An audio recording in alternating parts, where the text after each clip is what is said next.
Buenos días, queridos amigos. Sean más que bienvenidos a su canal de psicoterapia familiar, Dr. Montiel. Hoy vamos a hablar un poquito sobre la importancia que tiene la psicología, la salud mental, la psiquiatría para usted y para mí.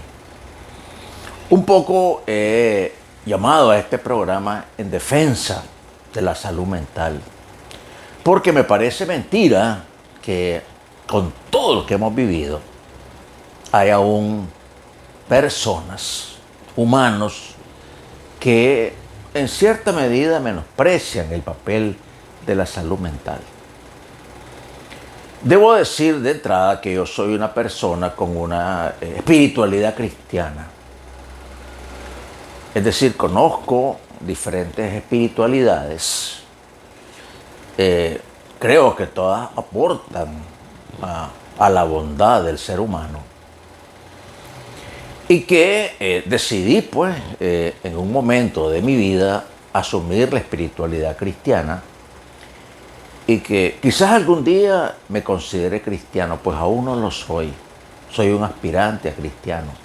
Dicho eso, recuerdo claramente cómo hace algunos años la orden claretiana, misioneros claretianos, me pidió escribir un artículo sobre el papel de la salud mental en la formación religiosa. Es decir, era un artículo dirigido no a laicos como yo o usted, sino dirigido a religiosos. En particular religiosos claretianos, pero a cualquier tipo de religiosos. Y fue un artículo pues muy interesante y me di cuenta de que desde la perspectiva de la orden claretiana había un gran reconocimiento a la trascendencia, la relevancia de la salud mental. Y debo decir también que en mi consulta he recibido personas que vienen provenientes de diferentes tipos de iglesias, cristianas no católicas, cristianas católicas y muchísimos pacientes que son agnósticos y algunos que otros ateos. Y todos podrán decirle a usted pues, que han sido atendidos y han sido recibidos de la mejor manera posible. Es decir, yo tengo un respeto profundo por las espiritualidades de cada persona. Pero vuelvo al punto.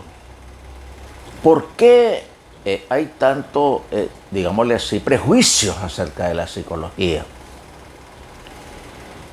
Yo sé que hay experiencias personales de personas que acuden a terapia para poder obviarlo de psicología o psiquiatría.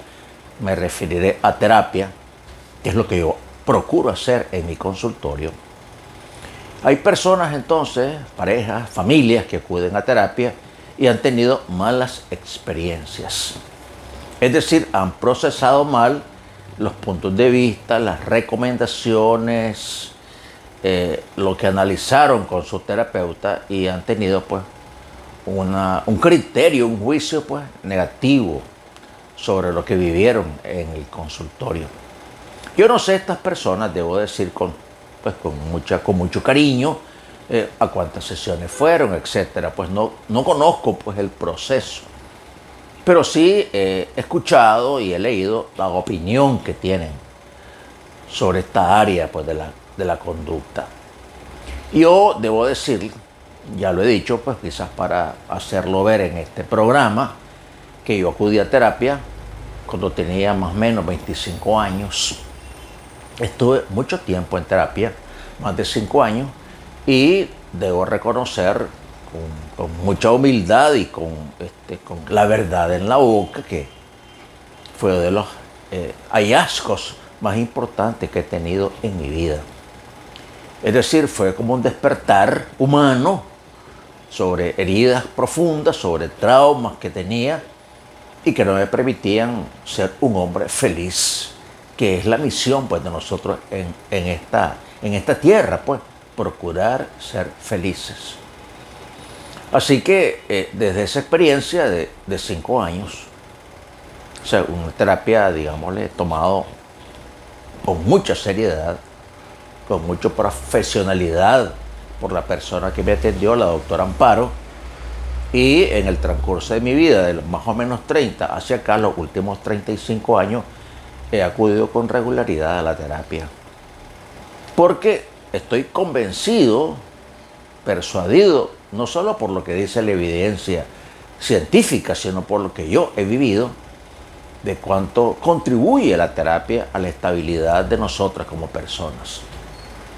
Ahora bien, creo que el resquemor con la terapia es porque trata de estudiar los comportamientos humanos, es decir, nuestros pensamientos, nuestros sentimientos, nuestras actitudes y nuestras decisiones.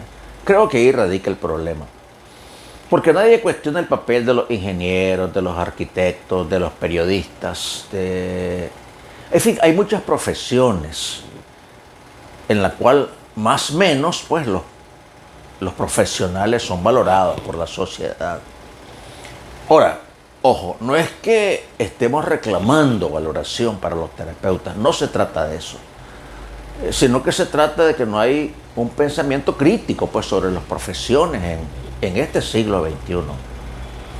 Pero creo que el delito de la salud mental, de la terapia, es que vuelvo a decir que se ocupa de los pensamientos, de los sentimientos, de las actitudes y las decisiones que tomamos los seres humanos. Alguien tenía que hacerlo, no podía quedar a la deriva. Y hay muchas disciplinas que estudian al ser humano, con los cuales no hay mucho lío, pues no hay mucho conflicto. Pocas personas cuestionan el papel de la filosofía, por ejemplo, el papel de la sociología, el papel de la antropología, ciencias que contribuyen, que han contribuido y siguen contribuyendo a nosotros, pues las personas, los seres humanos. Antes de que la salud mental, la terapia, tuviera un papel relevante en los últimos, qué sé yo, pues, más o menos 200 años, ¿cómo era considerada la salud mental? Mire, era considerada como un castigo divino. Es decir, las personas que tenían problemas mentales, pues usted sabe, ¿no? Por la historia, por las películas, por las series, por lo que usted pueda leer ahora que tenemos acceso a la información, que las personas eran internadas pues en lugares horribles. Les llamaban manicomios, sanatorios, hospitales psiquiátricos. Ahora se les llama hospitales psicosociales. Y hay toda una corriente que propone el cierre de los hospitales psicosociales y tratar pues hacer terapia y hacer atención a las personas con problemas en la salud mental de forma ambulatoria, como ocurre con los hipertensos o diabéticos. Eso exige, pues, por supuesto, que en los diferentes centros de atención a la salud exista un terapeuta. Esa es la visión, pues, actual. Pero bueno, vuelvo a la historia. ¿Cómo fue tratada la salud mental los últimos 18 siglos antes que la terapia fuese reconocida como una ciencia? Así. Eran expulsados de las familias, eran considerados personas endemoniadas, eran aislados de la sociedad, de las ciudades, y en el mejor de los casos eran recluidos pues, en un sanatorio, pues, en un hospital psiquiátrico. La salud mental, todos saben que dio un gran auge científico con los aportes de Freud, de Jung, y toda la cantidad de genios pues, que han nacido posteriores a estos dos grandes, digamos, profesores de la conducta del ser humano. ¿Cuál es la crítica a ellos? Bueno, que Freud era ateo, no tenía una espiritualidad pues, de la que he mencionado, musulmana, hinduista, budista, cristiana, no. Y hay un pues, que trató de forma más profunda la espiritualidad de las diferentes culturas. Es más, Jung es el primer terapeuta que apunta de forma muy precisa al papel de la cultura y por ende la espiritualidad pues, en los seres humanos. Y luego pues han venido diferentes corrientes en la terapia, pues la corriente inicial que fue la psicodinámica, la freudiana, la junguiana, la corriente conductista, más norteamericana, de lo que es esto de acción-reacción, la corriente gestáltica, ¿no? Que propone el vivir el aquí y el ahora y diferentes aspectos, la corriente humanista, que trata de ver al ser humano como una persona, y pues más reciente, en los últimos 50 años, pues la corriente cognitiva conductual, que trata del poder de los pensamientos y cómo estos pueden modificar la conducta. Este es un repaso muy general, no muy superficial, pero vamos al tema ya, pues, para entrar pues a la profundidad pues de lo que queremos hoy compartir. Mire, véalo de esta manera: ¿qué sería de la sociedad sin terapeutas?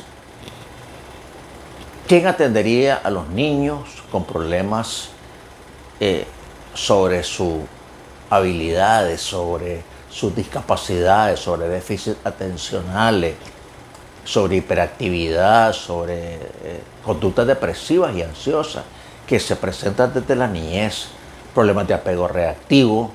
Es decir, hay un conjunto de situaciones en la vida infantil y adolescente que requieren apoyo profesional. Los niños y los adolescentes no están en capacidad todavía de procesar pues, las actitudes como lo hacemos los adultos. Y aún ahí en los adultos tenemos resistencias, tenemos poderosos mecanismos de defensa. Un niño pues es más vulnerable a todo esto y por supuesto requiere ayuda profesional. Mire, yo soy creyente a mi manera, ¿no? Es decir, con mis contradicciones, pero sí soy creyente.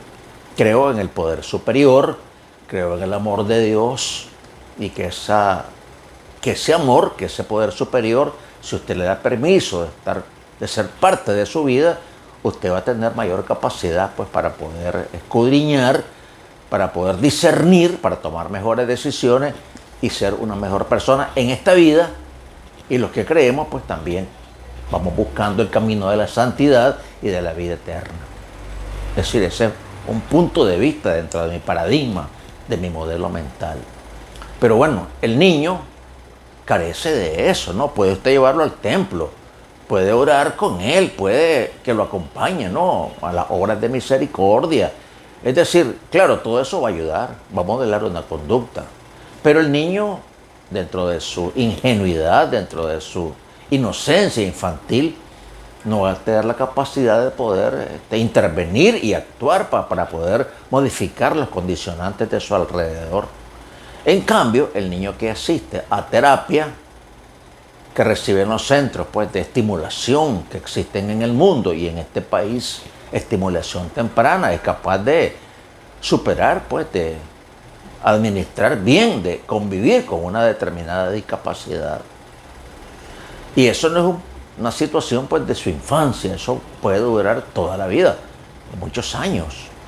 ¿Qué sería de la sociedad con las personas jóvenes, menores de 30 años y los adolescentes tardíos, porque tenemos ahora personas que no quieren dejar de ser adolescentes, si no existiera la terapia? Observe usted, mire, la prevalencia de suicidios, de adicciones, de conductas disfuncionales terribles, pues como son la depresión, la ansiedad, los problemas de adaptación, las situaciones esquizofreniformes que son tan frecuentes ahora entre la gente joven. Si no existieran terapeutas, mire, yo estoy claro del papel de la familia es muy importante, pero muchas veces la familia es parte del problema. Entonces se requiere no solo abordar a la persona, sino hacer un enfoque familiar, lo que se llama psicoterapia familiar. Es decir, no siempre la familia va a ser una fuente de sanidad, porque muchas veces ahí están las raíces, en un problema transgeneracional que viene de los ancestros, abuelos, bisabuelos, tatarabuelos, etcétera. Lo que se llama en la espiritualidad, pues las cadenas espirituales. ¿Qué sería de las parejas, de los matrimonios, si no existiera la terapia? Observe usted toda la disfuncionalidad familiar. No hace falta poner ejemplos, usted lo sabe, desde el femicidio hasta el divorcio. las separaciones, pues los niños fragmentados y todo lo que proponen las corrientes actuales, pues la nueva era, la cultura del siglo XXI y cómo el ser humano va a poder afrontar toda esta cantidad de propuestas y todas estas vivencias que fragmentan, que dividen. Mire, revise su vida, pues no hace falta ir muy largo. Yo he revisado la mía muchísimas veces y lo sigo haciendo.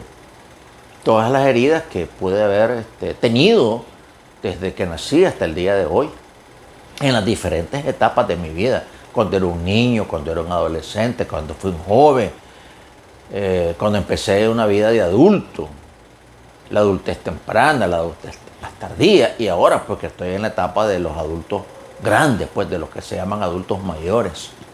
Y miren, en cada etapa de la vida hay problemas en la salud mental. ¿Y qué sería de mi vida sin terapeutas? Claro, yo voy a mi iglesia, yo trato de seguirlo, las propuestas de mi iglesia. En mi caso, voy a la Eucaristía cada vez que puedo, sobre todo los domingos. Asisto a la confesión con la regularidad que requiere una vida de pecado que todos tenemos en la espiritualidad cristiana, por supuesto. Acudo a la guía espiritual cuando creo que necesito algo más, pues, de forma más personal, con mi guía espiritual, que todos deberíamos tener uno. Recurro a la oración, que es el método que usamos los cristianos para poder comunicarnos con el Creador. Trato de meditar y llevar a la vida personal, a mi historia de vida, lo que dice el libro de los libros, pues que es el que promueve la espiritualidad cristiana, sobre todo las propias palabras del Creador hecho hombre, de Jesucristo, y con esa palabra y lo que él pudo compartir pues con sus discípulos en las cartas pues que están después de los evangelios y en los libros de sabiduría. Es decir, el libro de los libros contiene una cantidad increíble de propuestas para que usted y yo podamos encontrar el norte de nuestras vidas. Todo eso yo nunca lo he menospreciado, tiene una prioridad en mi vida, pero yo sé que no es suficiente. Es decir, como usted sabe, Dios requiere nuestro permiso, Dios nos cree en libertad. Y en esa libertad, en ese libre albedrío, en la cual yo creo y usted posiblemente crea también, ¿qué hacemos? ¿Quién nos, digámosle así, quién nos ayuda a tomar buenas decisiones? ¿Quién nos propone cuáles son las mejores alternativas u opciones en esa situación que usted está viviendo? Pues la terapia. La terapia. Y recuerde que existen muchos mecanismos inconscientes que usted lo hace sin darse cuenta del por qué lo hace. Que existen muchos mecanismos de defensa para poder olvidar o negar eso que usted ha vivido y que le está haciendo daño. Me refiero a cosas como el estrés postraumático o las conductas de infancia, pues de maltrato infantil. Las personas dicen, no, pues yo no recuerdo nada. O si recuerdo, pues digo, no, todo lo que pasó está bien, yo estoy bien, no pasa nada. Falso, son mecanismos de defensa. Es decir, estar bien es una condición muy difícil de alcanzar. Casi todos vivimos momentos funcionales y disfuncionales. Nos movemos pues en esa dicotomía o en ese espectro, como el trastorno autista, ¿no? Que tiene un espectro que va desde el 0 al 100, o el espectro bipolar, del trastorno bipolar, que puede ser del 1 pues hasta el 100. Es decir, hay un espectro, hay un continuum en el cual nos movemos. Estar bien es algo difícil, pero esa es la meta, ¿no? Procurar estar bien, procurar ser felices, pero eso requiere técnicas, requiere algo que usted tiene que hacer. Y en este canal hemos propuesto incluso rituales de vida. Pero bueno, ¿qué sería de la sociedad sin terapeutas que apoyen a las parejas, a las familias, a personas como yo? Porque se supone que ya debemos saberlo todo, pero no es cierto. Quizás sepamos muchas cosas, pero aún estamos ante diferentes situaciones que no sabemos afrontar. ¿Cómo se afronta pues la soledad, el abandono, las enfermedades? Y vuelvo. En primer lugar, para mí y para muchas personas es la espiritualidad, es la relación personal con el Creador, pero no es suficiente. Y no es porque Dios no sea suficiente, es porque nosotros nos damos toda, poco a poco, pues la gracia, el poder vivir en plenitud. Eso es un camino que se llama conversión, que termina hasta con la hora de la muerte. Y en esa conversión intervienen aspectos humanos y aspectos espirituales. Lo espiritual es lo primero, insisto, pero lo humano, ¿dónde lo va a dejar? Ahí los terapeutas, y sobre todo terapeutas, digámosle así, pues cristianos, o que aspiramos a ser cristianos, tenemos algo que hacer. Yo le puedo decir, pues la mitad de mi vida la he dedicado a este oficio. Y yo les puedo hablar, pues, de cientos de personas, no sé si miles, no puedo decirlo con claridad, cientos de personas que han mejorado sus vidas integralmente, porque ese es el punto. Los seres humanos somos integrales, debemos cuidar del cuerpo. Ah, vamos al médico. Ah, no vamos a ir. Voy a curar mi diabetes yo, solo. No, señor, usted puede morir. Usted lo pueden amputar, usted puede tener un problema, pues, quedar ciego. Es decir, puede tener un problema de insuficiencia renal, porque la diabetes, usted dice, yo no voy al médico, no lo necesito. Claro, cuidamos el aspecto biológico, cuidamos el aspecto social, cómo nos relacionamos con los demás, cuáles son las actitudes de inteligencia emocional, de asertividad, de empatía que necesitamos ahora. Y siempre se ha necesitado para poder convivir, pero sobre todo ahora. Ahora que se habla de habilidades blandas, pues que son las habilidades, pues, de comunicación, de asertividad, de empatía, de trabajo en grupo, para poder convivir, porque no vamos a vivir, pues, aislados, pues, en la gruta, en la oficina, pues. Hay que salir y esa convivencia humana, pues también es afectada por esa dinámica social, y ahí están los terapeutas. ¿Cómo podemos vivir, pues, en la dimensión emocional de nosotros? Requerimos. Mire, el gran problema de ahora, tras la pandemia y las nuevas pandemias que vendrán, es la gestión de las emociones. ¿Cómo las estamos gestionando? Y para eso, mire, un tutorial que usted lea, pues, en la internet, pues puede ayudar, pero no es suficiente, créame, se requiere el terapeuta. Ahora, termino diciendo que el terapeuta y la terapia no le van a cambiar su mente, es decir, depende de usted.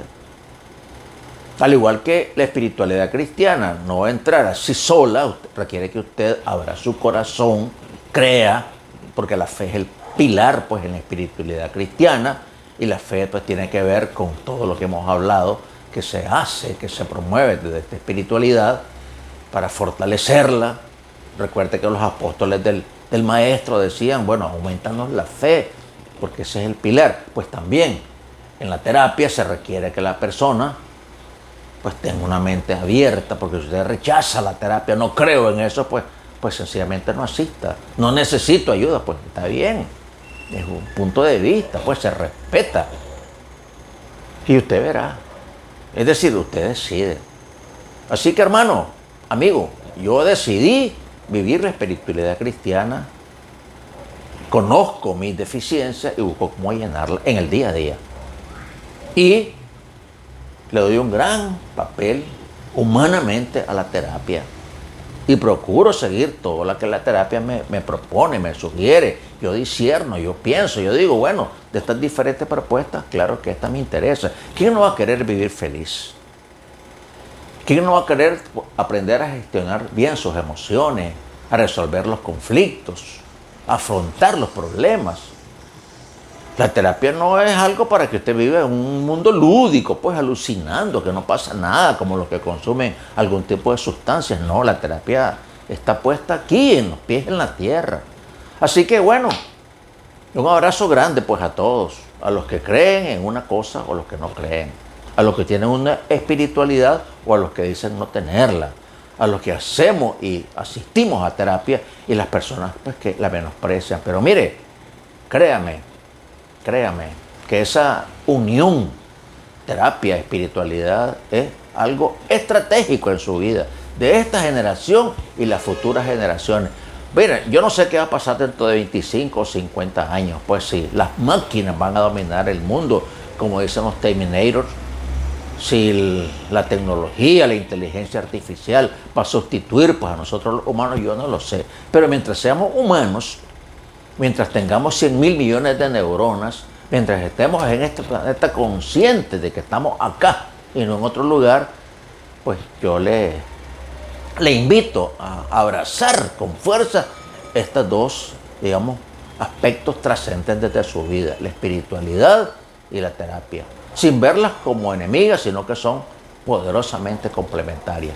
Ok, he terminado por hoy.